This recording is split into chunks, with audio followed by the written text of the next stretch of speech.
Olá e seja muito bem-vindo. Peço desculpas pela última vez. Era meu primeiro dia nesse novo trabalho, estava nervoso. Vamos começar novamente.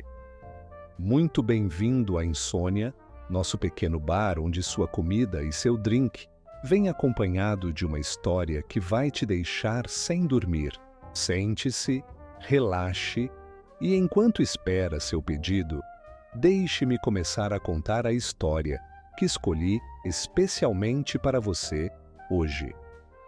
Quando eu era mais jovem, havia uma série de livros chamados Filipinas Assombradas e Verdadeiras Histórias de Fantasmas, que continham histórias de fantasmas e experiências paranormais de várias pessoas em todo o país. Algumas histórias eram em inglês, enquanto o resto era em tagalo. Eram rápidas de ler e tinham vários volumes. Às vezes, eles até tinham uma seção de fotos de fantasmas perto do final.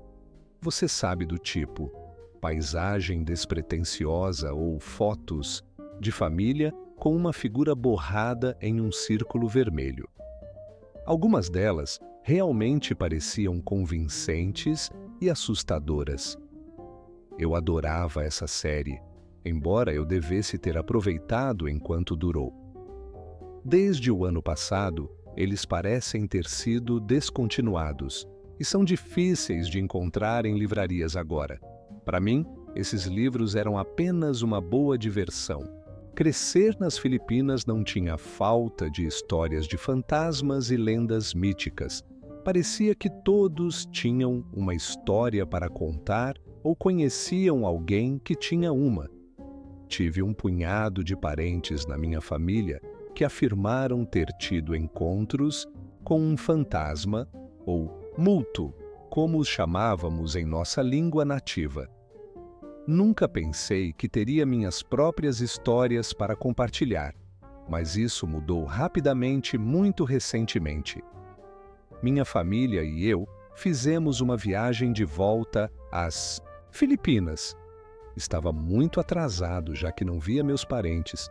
Foi um pouco estranho ver todos os meus primos mais novos crescidos. Foi uma ótima experiência apenas vê-los novamente e passar um tempo com eles. Em nossa primeira semana lá, estávamos voltando para a casa da minha tia, depois de um longo dia de compras, quando a conversa no carro virou para acontecimentos sobrenaturais. Nossa cultura é rica em religião e tradição, e podemos ser muito supersticiosos às vezes. Existem inúmeras histórias de monstros míticos na cultura filipina, e ouvir sobre eles de meus pais e parentes só aumentou o meu interesse. Eles incluíam o Tikbalang, que era um monstro que vivia nas florestas e nas montanhas.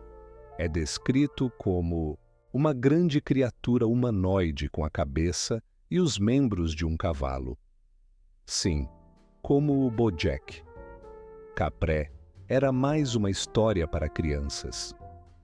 É descrito como uma criatura alta, semelhante a um troll, que reside em árvores grandes, onde fuma um charuto, esperando para assustar as crianças que estão fora muito tarde à noite.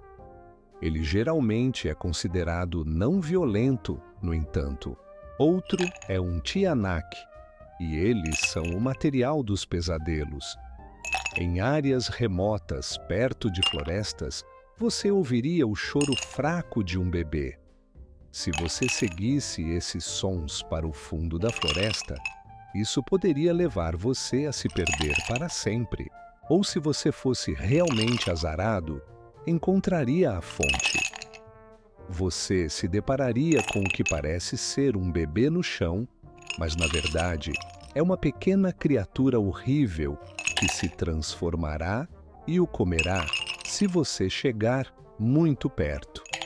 Então há o Aswang, um metamorfo que se alimenta de carne humana à noite.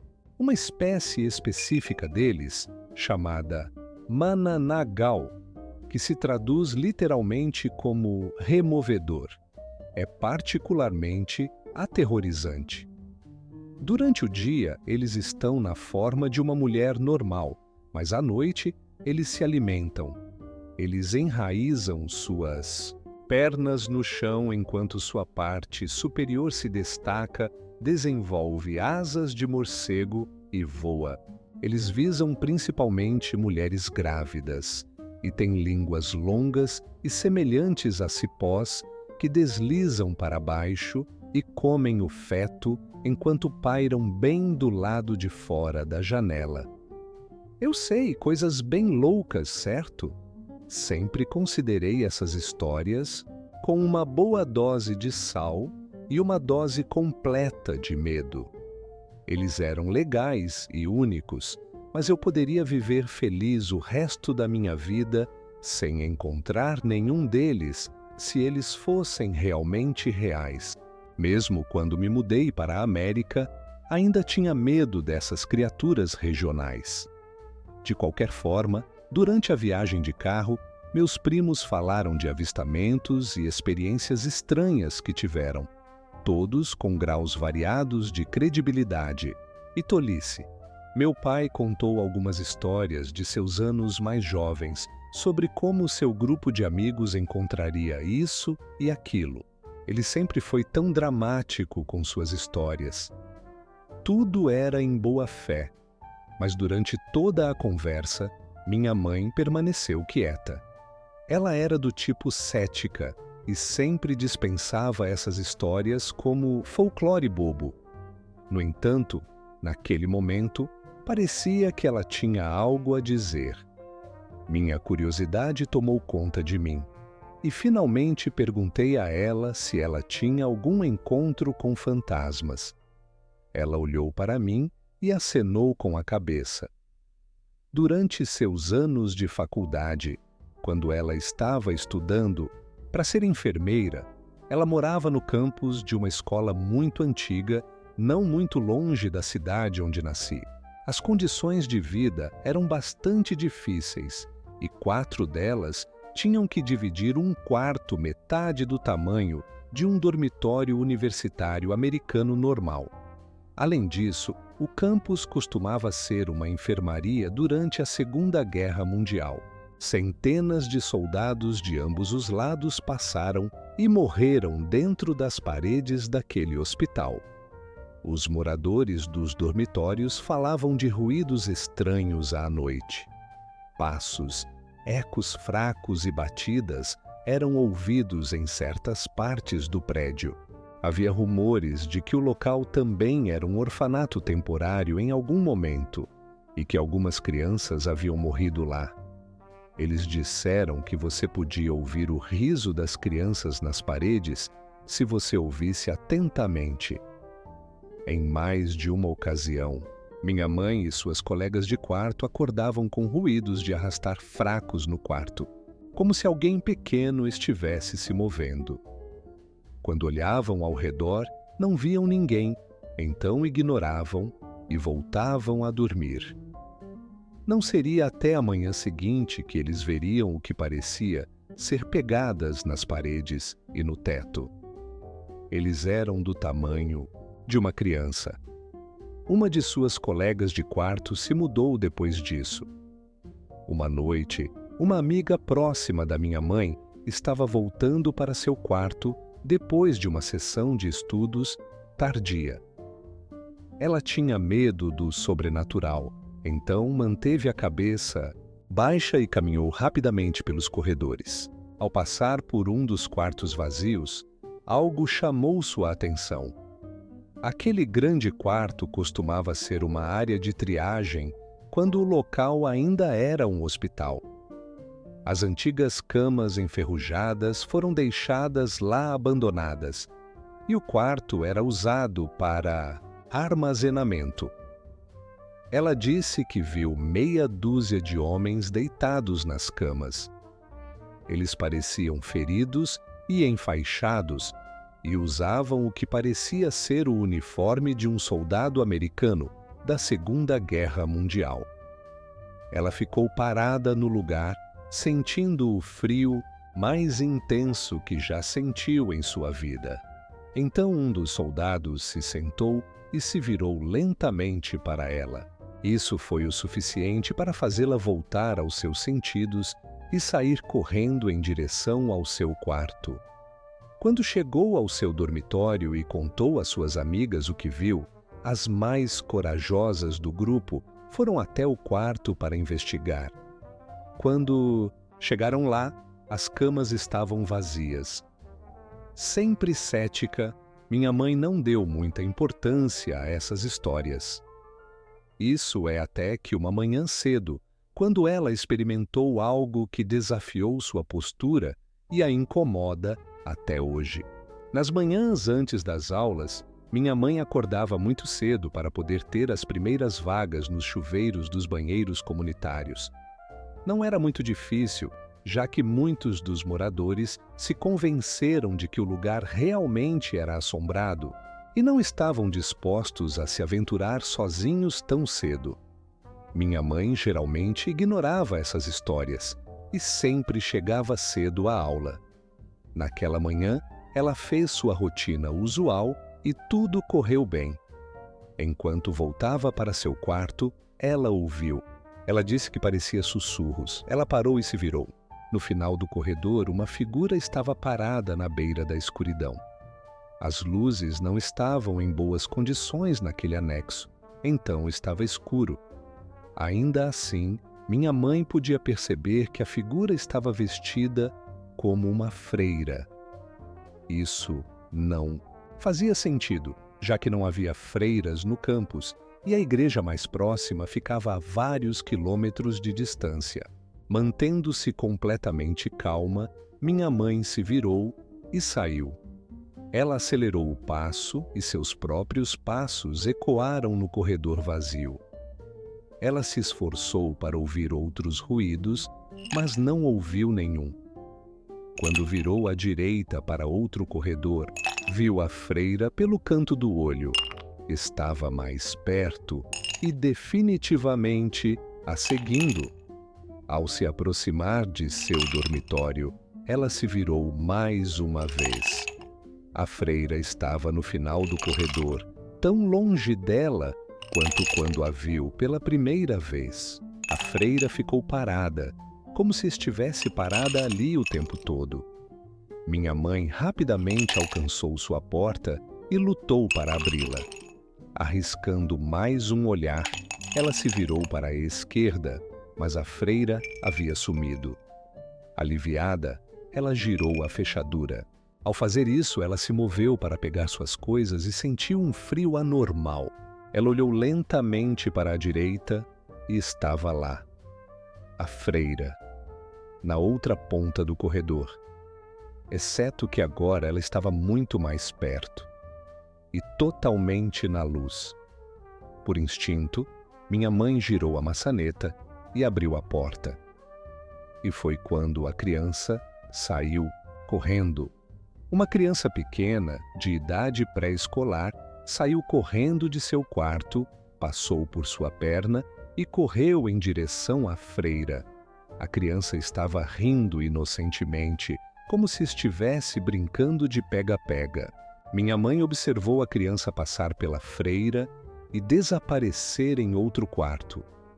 Depois de alguns momentos, a freira se virou e seguiu a criança.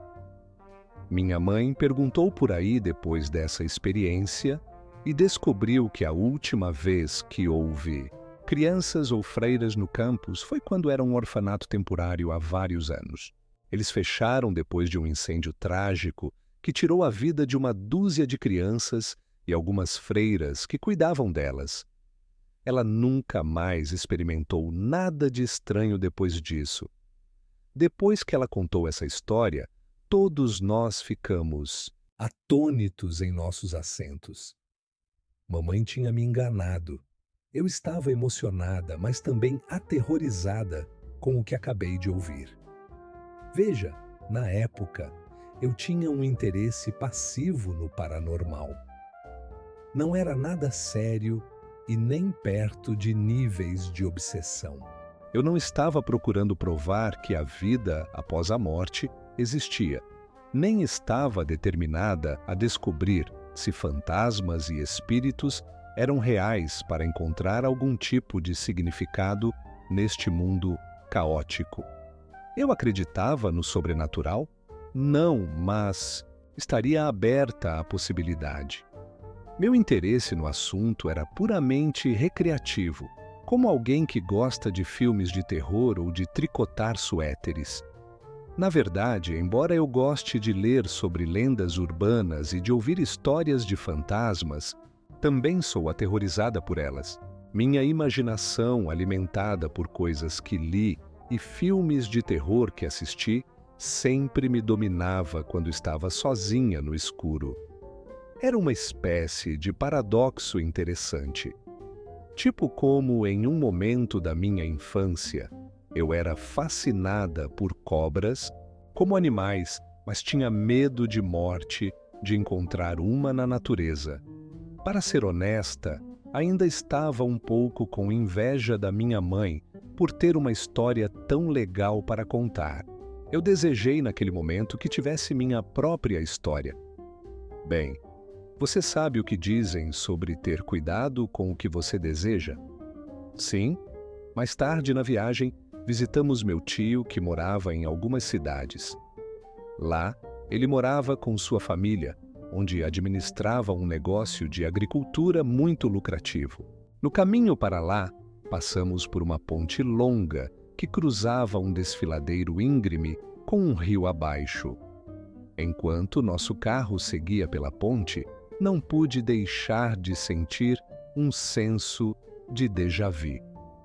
Fazia sentido, já que eu havia viajado por essa ponte muitas vezes antes, quando visitava meu tio e meus primos. No entanto, por baixo dessa sensação havia uma sensação de medo e apreensão inabaláveis, como se algo ruim tivesse acontecido aqui e de alguma forma me afetasse diretamente, uma memória distante, gritando para ser lembrada. Como se por mágica, meu pai apontou que essa ponte era infame para as cidades e vilas ao redor por causa da Dama de Branco. Agora, como o Capré ou o Tikbalang, a Dama de Branco é outra das histórias de fantasmas onipresentes contadas em todo o país. Ela é talvez a mais conhecida, já que diferentes países também têm sua própria versão. Na América, ela geralmente é chamada de Dama de Branco. Na cultura espanhola, ela é La Llorona. A ideia básica permanece a mesma. Uma mulher fantasmagórica, vestida com um longo vestido branco e cabelos longos e escuros, fica parada à beira de estradas isoladas, esperando para pegar uma carona. Os cenários variam, mas nas Filipinas, se você parasse e a levasse para dar uma volta, ela entraria silenciosamente no seu banco de trás. Se você não interagir com ela, ela o deixará em paz até que desapareça do seu carro algum tempo depois. Se você a vir na estrada e continuar dirigindo, ela aparecerá repentinamente no seu carro e o atacará. A moral é melhor dar uma carona a ela do que não. Quando chegamos à grande casa do meu tio, não consegui me livrar da sensação de que a ponte, de alguma forma, me afetou diretamente. Depois de um jantar delicioso e uma rodada de videogames com meus primos, encontrei meu tio na varanda tomando uma bebida. Ele me ofereceu uma cerveja, já que eu finalmente era velho o suficiente, e me sentei ao lado dele.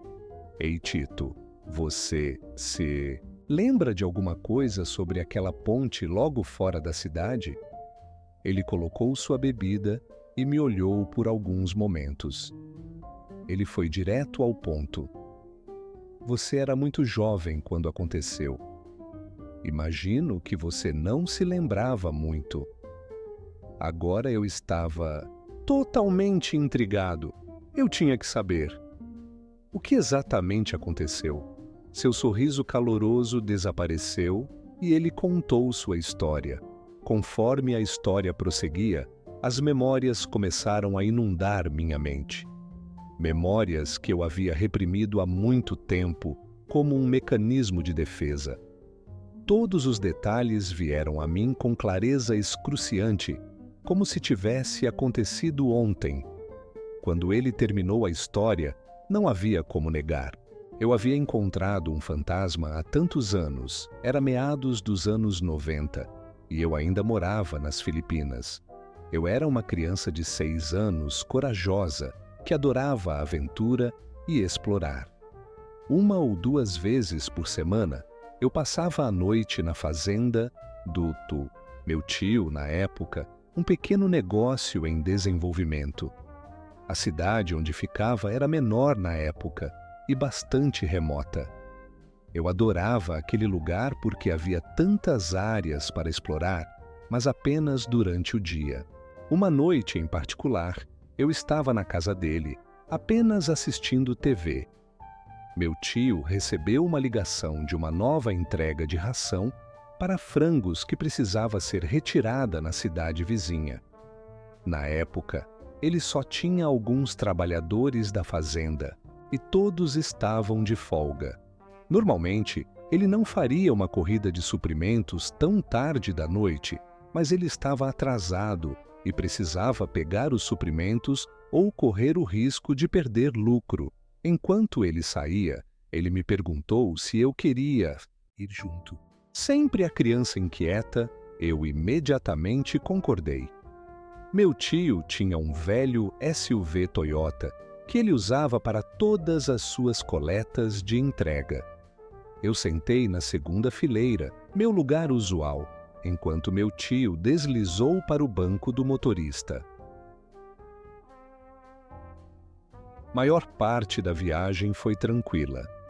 Era quase 11 da noite, então mal havia outros veículos na estrada. Ao cruzar a ponte pela primeira vez, nada aconteceu. Naquela época, a ponte era recém-construída. Foi erguida no ano anterior depois que a ponte original foi devastada pelo último tufão. A cidade até colocou postes de luz na nova ponte para melhor visibilidade. Isso foi um grande negócio, já que nenhuma das outras estradas ao redor tinha postes de luz. Chegamos à cidade vizinha e ajudei meu tio a carregar os suprimentos. Bem, pelo menos o máximo que uma criança pequena de 6 anos pode fazer. Na volta para casa foi quando aconteceu. Eu estava sentado no banco de trás, olhando distraído para a janela, quando senti o carro diminuir a velocidade. Estávamos quase na ponte e percebi que algo não estava certo. Eu era muito pequeno para ver por cima do assento e pela janela, mas podia dizer que todas as luzes da ponte estavam apagadas. Neste ponto, o carro diminuiu a velocidade até parar. "Ei, garoto, por que você não deita e tira uma soneca?" Meu tio disse da frente. Algo em sua voz não soou certo. Parecia que ele estava com medo e estava lutando para esconder. "Não. Tudo bem. Eu não estou cansado. Por favor, só faça isso por mim, ok?" Ele soou severo, mas sério. Meu tio, geralmente, era um cara tranquilo. Então, quando ele ficava sério, você sabe que deve prestar atenção. "Ok", eu disse enquanto me deitava no assento de lado. Vi brevemente os olhos do meu tio no espelho retrovisor. Eles mostraram um medo inconfundível. Senti o solavanco familiar que sinalizava que estávamos na ponte. Então o carro parou. "Feche os olhos, ok? Não importa o que aconteça. Mantenha-os fechados." Ok. Comecei a ficar com medo. Eu não sabia o que estava acontecendo ou por que eu tinha que fechar os olhos. Independentemente disso, eu os fechei com força. Então a coisa mais estranha aconteceu. Meu tio começou a cantar. Era uma canção folclórica filipina tradicional e eu só a tinha ouvido uma vez antes. Cerca de um ano atrás, minha tia e meu tio entraram em uma discussão. Coisas foram jogadas pela sala.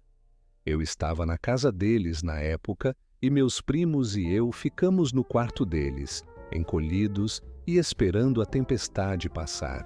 Uma hora depois, meu tio entrou no quarto e pediu desculpas pelo grito.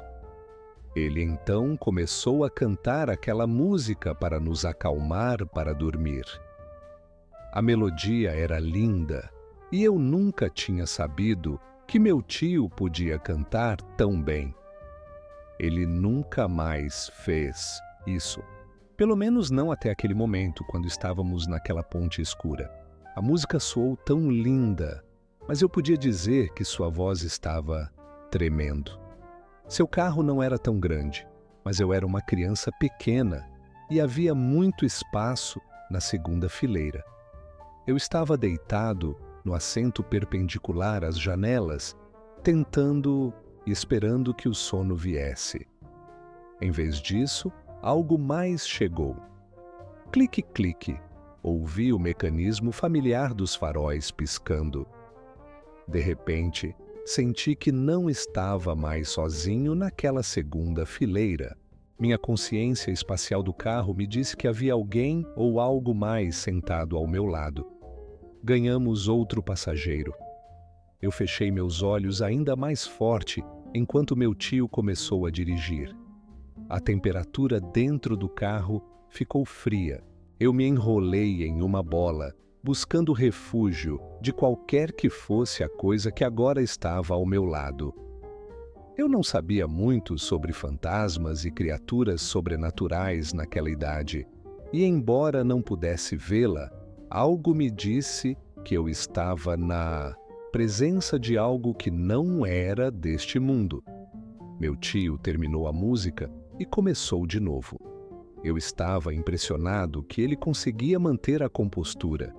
Eu me recusei a abrir os olhos. Eu podia ouvi-la tão desconfortavelmente perto de mim.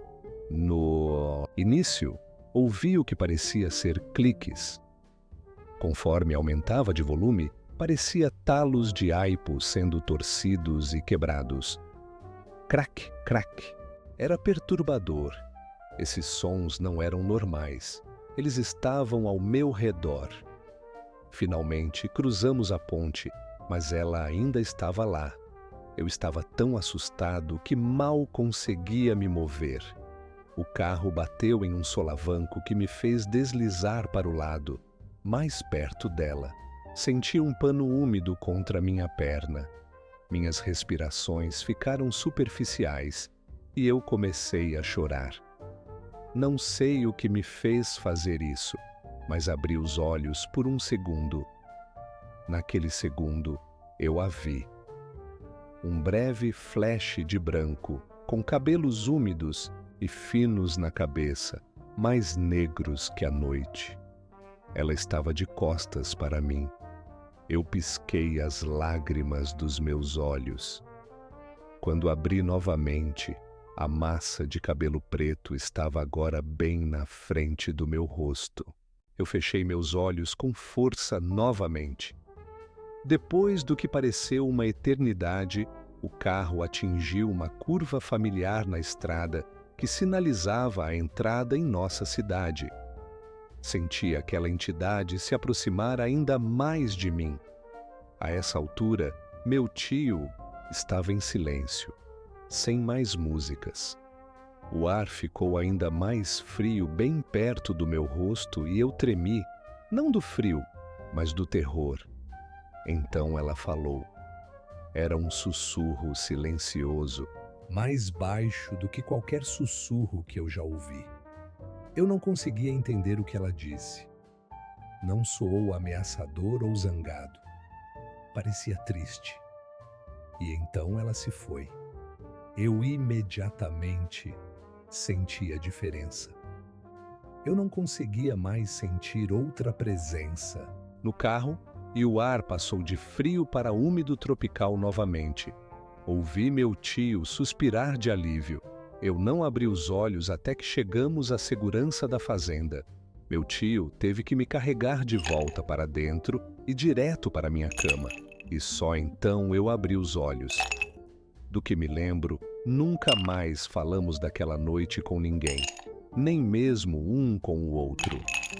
Viagens subsequentes pela ponte à noite nunca resultaram em outro avistamento da Dama de Branco, pelo menos não para mim.